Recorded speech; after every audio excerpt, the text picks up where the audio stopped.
Comme on l'a vu dans une précédente vidéo consacrée au calendrier cosmique, l'histoire de l'univers est tellement longue que la place occupée par l'homme et par la vie sur Terre paraît bien minuscule.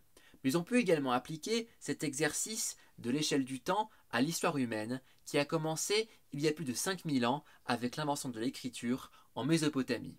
Dans cette nouvelle vidéo, vous allez vous rendre compte à quel point certains événements qui nous paraissent extrêmement lointains ne le sont pas tant que ça.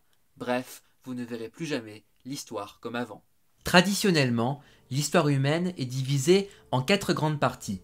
L'Antiquité, qui débute avec l'invention de l'écriture en Mésopotamie, l'actuel Irak, vers 3300 avant Jésus-Christ. Les historiens considèrent que cette avancée majeure marque le passage de la préhistoire à l'histoire.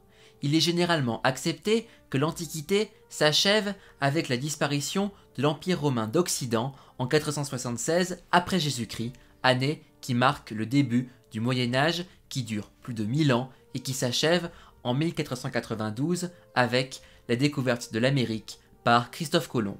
Ensuite, le Moyen-Âge cède sa place à l'époque moderne, qui débute donc à la fin du XVe siècle avec la Renaissance et qui dure jusqu'au déclenchement de la Révolution française en 1789.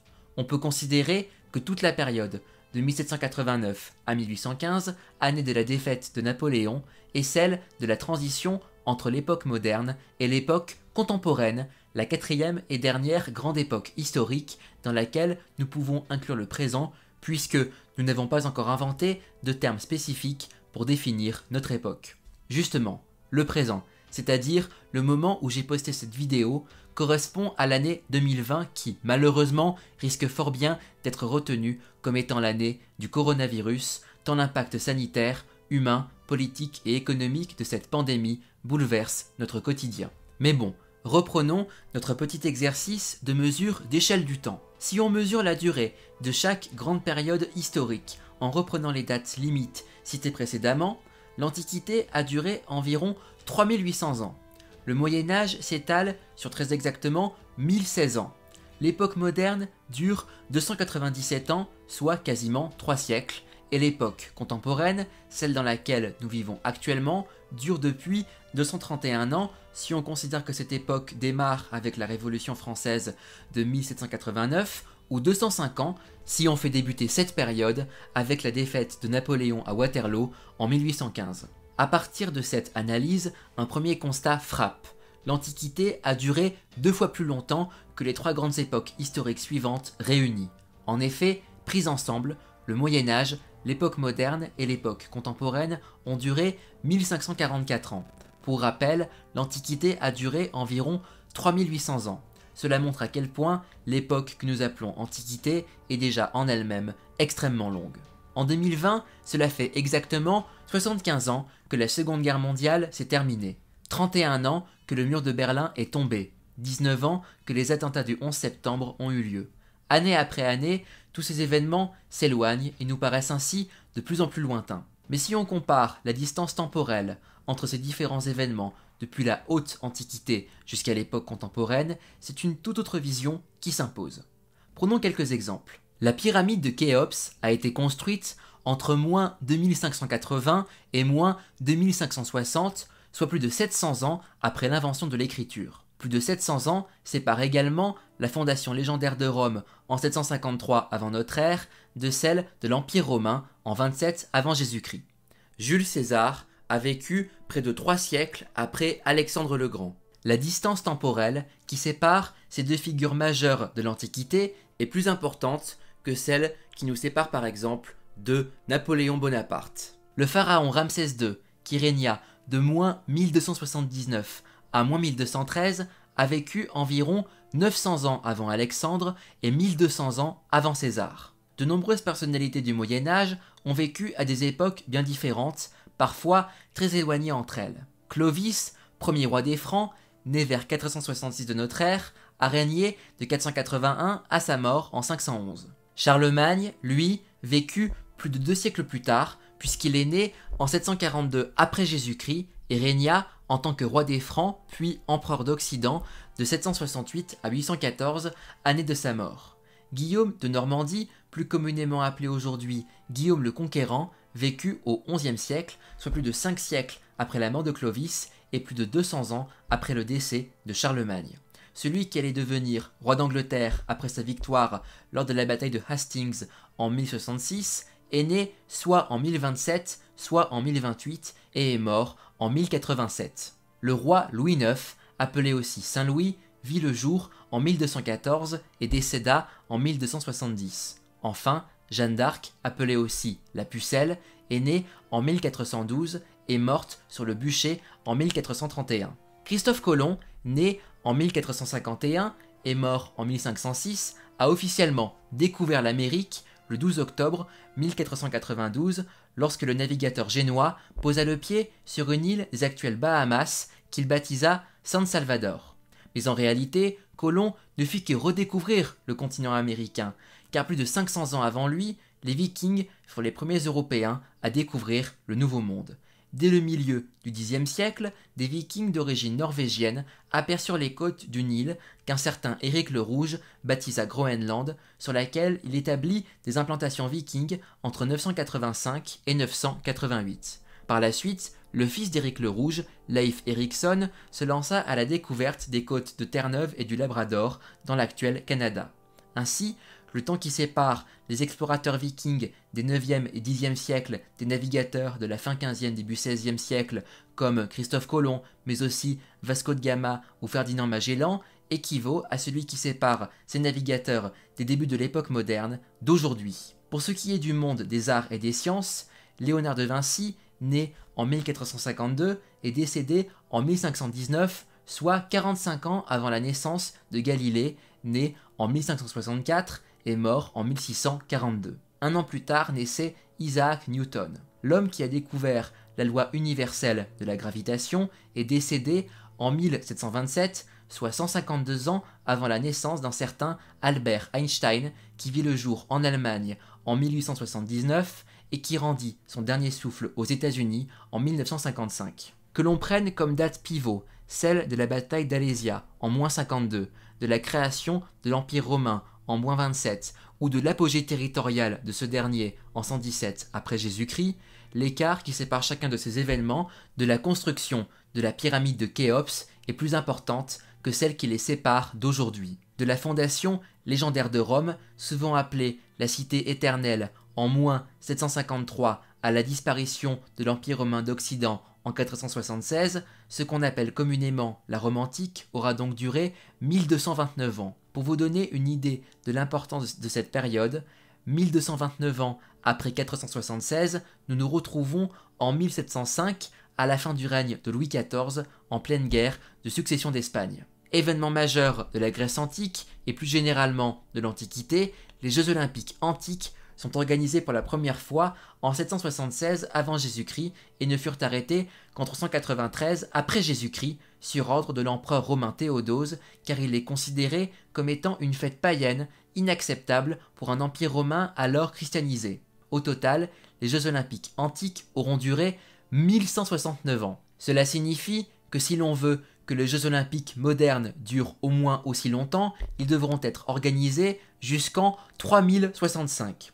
Pour rappel, la première édition des JO dits modernes s'est déroulée à Athènes en 1896. Je le rappelle encore une fois, en 2020, cela fait 75 ans que la Seconde Guerre mondiale s'est achevée. À titre de comparaison, 75 ans après la défaite de Napoléon à Waterloo en 1815, nous nous retrouvons en 1890, soit 20 ans après la guerre franco-prussienne et 24 ans avant la Première Guerre mondiale.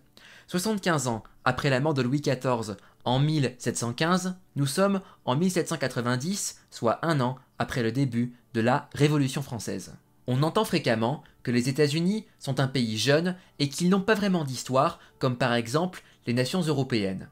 Pourtant, les États-Unis en tant qu'État sont plus anciens que la plupart des États existants aujourd'hui dans le monde.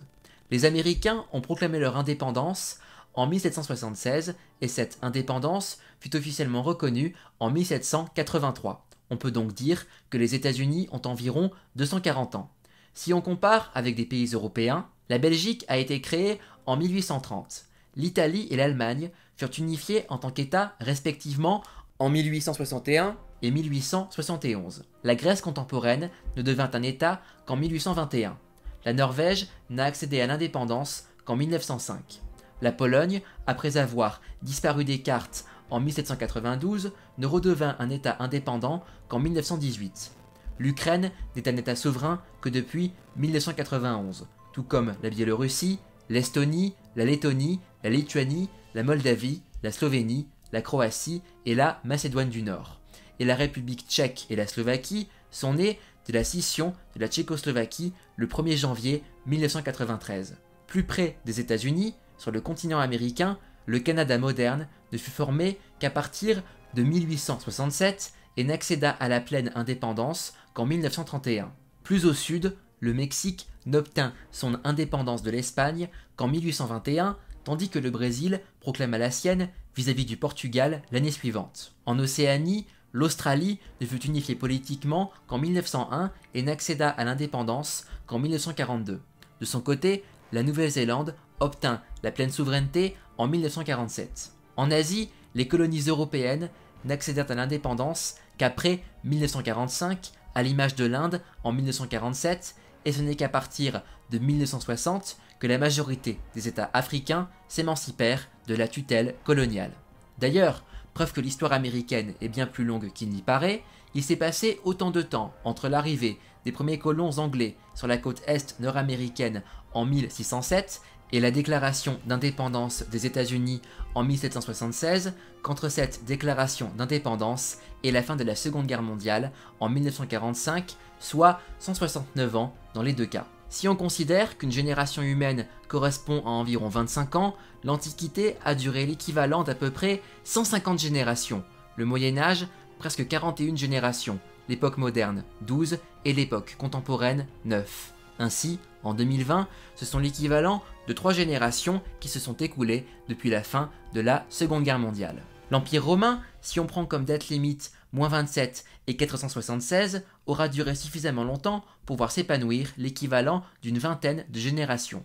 Et encore, 476 correspond à la chute de l'Empire d'Occident, car si on fait durer l'Empire romain jusqu'en 1453, avec la chute de Constantinople, ce ne sont pas moins de 59 générations qui ont connu un empire qui s'appelait Empire romain. Pour ce qui est de la guerre de 100 ans, ce sont l'équivalent de 4 générations et demie qui auront vécu, connu, subi ou même participé à ce conflit. Pourquoi 4 générations et demie alors que, je le rappelle, une génération est censée durer à peu près 25 ans? Tout simplement parce que la guerre de 100 ans dura non pas 100 ans, mais 116 ans, de 1337 à 1453. Pour vous donner une idée de la longueur de ce conflit majeur qui opposa principalement les royaumes de France et d'Angleterre, 116 ans avant 2020, nous nous retrouvons en 1904, soit 10 ans avant le début de la Première Guerre mondiale. Et 116 ans après 2020, nous nous projetons en 2136, lorsque nous aurons peut-être commencé à coloniser la Lune et Mars. Pour des milliards d'individus, pratiquer sa religion est un fait incontournable dans leur quotidien. De nos jours, il existe de nombreuses foi très variées et aux origines multiples.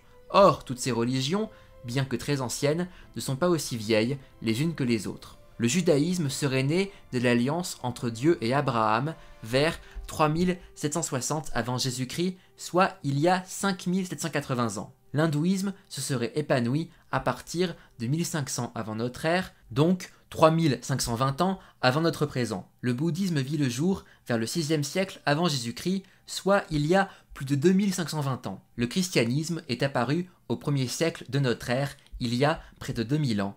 Et l'islam est né en 622 de notre ère, il y a 1398 ans. Le chiisme entre l'Église chrétienne d'Occident, le catholicisme et l'Église chrétienne d'Orient, l'orthodoxisme, se produit en 1054, il y a 966 ans. Et les 95 thèses de Luther, qui jettent les bases de la réforme protestante, sont publiées en 1517, il y a 503 ans. Autre méthode pertinente pour mesurer l'échelle du temps est de retracer les grands événements historiques à travers la vie d'une personne. Prenons par exemple la reine Élisabeth II. Née le 21 avril 1926, elle a 3 ans lorsque le krach de Wall Street entraîne une crise économique bientôt connue sous le nom de Grande Dépression. Celle qui se faisait encore appeler la princesse Élisabeth avait 13 ans lorsque la Seconde Guerre mondiale éclata et 19 lorsque celle-ci se termina. Elle a 25 ans lorsque, le 6 février 1952, son père, le roi George VI, décède. C'est à ce moment-là que Elizabeth Windsor devient Elizabeth II, reine du Royaume-Uni, de Grande-Bretagne et d'Irlande du Nord, ainsi que de plusieurs États membres du Commonwealth. La reine a 37 ans lorsque le président Kennedy est assassiné à Dallas le 22 novembre 1963. Elle a 43 ans lorsque Neil Armstrong et Buzz Aldrin deviennent les premiers hommes à marcher sur la Lune le 21 juillet 1969. La souveraine avait 63 ans au moment de la chute du mur de Berlin, 71 ans lorsque les Britanniques rétrocédèrent Hong Kong à la Chine, 75 ans lors des attentats du 11 septembre 2001, 86 ans lors de son jubilé de diamant en 2012 et 90 ans lorsque ses sujets ont voté pour la sortie du Royaume-Uni de l'Union européenne le 23 juin 2016. Depuis le début de son règne, Elizabeth II a connu 14 premiers ministres britanniques, 13 présidents américains, 10 présidents français, 7 papes, 17 Jeux olympiques d'été, 17 Coupes du monde de football. Et dire que le premier ministre de son règne n'était autre que Winston Churchill, ou encore qu'elle fut la souveraine du Royaume-Uni durant l'intégralité des 47 années durant lesquelles son pays faisait partie de l'Union européenne. A noter qu'en termes de longévité, au moment où j'ai posté cette vidéo, le règne d'Élisabeth II n'a pas encore rattrapé celui de Louis XIV qui régna sur la France de 1643 à 1715, soit très exactement 72 ans, 3 mois et 18 jours. Prenons un dernier exemple de mesure de distance temporelle pour cette vidéo. On peut considérer que depuis 1789, donc depuis 231 ans, la France a connu 11 régimes politiques différents. 5 républiques, 5 régimes monarchiques, dont 3 royaux et 2 impériaux, et un régime d'occupation, le régime de Vichy. Comparons les 5 républiques. La première, qui connut 3 phases distinctes, convention, directoire, consulat, dura pratiquement 12 ans, de 1792 à 1804. La deuxième, celle qui connut l'existence la plus courte, seulement 4 ans, de 1848 à 1852. En revanche, la Troisième République, avec presque 70 ans d'existence, de 1870 à 1940, reste à ce jour le régime politique français ayant duré le plus longtemps depuis la Révolution. Tel n'est pas le cas de la Quatrième République qui, minée par l'instabilité parlementaire et par les guerres coloniales, ne dure pas plus de 12 ans. Elle cède sa place à la Cinquième République, dont la Constitution, qui date de 1958, fête cette année son 62e anniversaire. Ainsi, sauf changement politique majeur, la Cinquième République rattrapera la Troisième République en longévité en 2028. En résumé, que ce soit en comparant la durée des grandes périodes historiques, leur place dans la frise chronologique ainsi que celle des grands hommes, en mesurant l'âge des États, des régimes politiques, des religions ou en revivant de grands événements historiques à travers la perspective de la vie d'une personne, on se rend compte que l'histoire avec un grand H est à la fois plus courte et plus longue qu'il n'y paraît. Elle nous permet aussi, d'une certaine manière, de mieux comprendre notre présent et de mieux préparer notre avenir. Évidemment, j'aurais pu vous donner d'autres exemples de distance temporelle, mais si vous le souhaitez, nous pourrons faire une suite à cette vidéo. Voilà, c'est la fin de cette vidéo consacrée à l'échelle du temps dans l'histoire humaine. J'espère que ce voyage temporel vous aura plu. N'oubliez pas de vous abonner dès maintenant à ma chaîne YouTube, d'aimer et de partager cette vidéo et retrouvez-moi également sur Facebook, Instagram et Snapchat. Je vous retrouve très vite pour une nouvelle vidéo. Je dois vous prévenir que je serai absent pendant un petit bout de temps, quelques semaines. Pourquoi? Parce que je prépare mes examens de fin de semestre pour mes études universitaires. En attendant, prenez bien soin de vous ainsi que de vos proches. À bientôt les amis, salut!